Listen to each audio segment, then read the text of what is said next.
Did you know that repo rate is one of the most significant rates for the common man? Don't be surprised.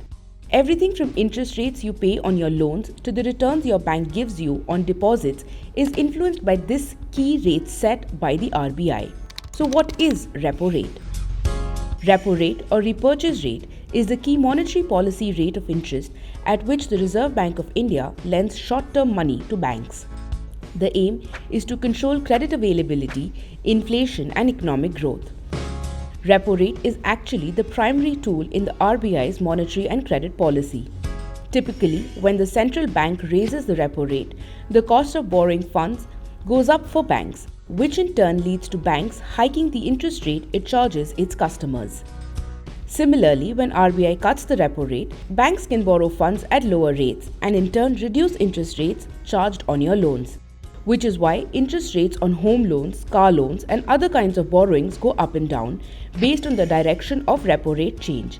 Similarly, banks adjust savings account fixed deposit returns based on this crucial benchmark. Let's explain this with the help of a simple example. Let's assume that your loan amount is Rs 50 lakhs at an interest rate of 8.5% for 15 years. Repo rate movements would typically impact your EMIs and the overall interest burden. A 0.5% cut in repo rate, and assuming it is fully transmitted to the borrower, will result in a reduced EMI of about Rs 1400 and a lower interest burden of about Rs 2.6 lakhs over the 15-year period.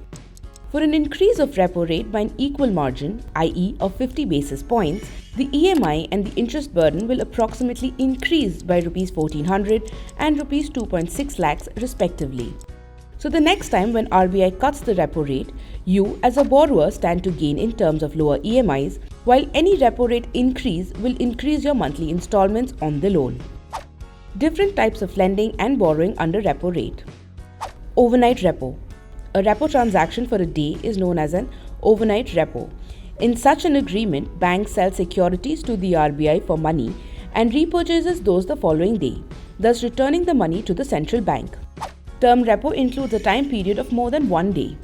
The usual duration of term repo or variable rate term repo is 7 days, 14 days and 28 days. The RBI normally announces the term repo auction of the amount as and when there is a need of funds by the banks for a duration of more than a day. Reverse repo rate.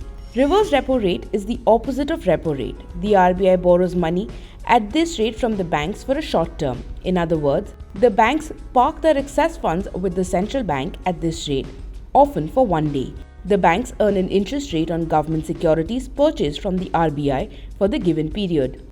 The repo rate always stands higher than the reverse repo rate, and the spread between the two is RBI's income. Who fixes repo rate? The RBI governor presides over the meeting of the Monetary Policy Committee, wherein the repo rate for the following term is decided. How exactly does bank lending and borrowing from RBI work? RBI lends money to banks for short term, generally against government securities. RBI lends money to banks also in case of shortfall of funds. It is usually a short-term borrowing and lending exercise through which the RBI purchases bonds from commercial banks with an agreement to sell them back at a fixed rate. How repo rate and reverse repo rate are used to control inflation and money supply.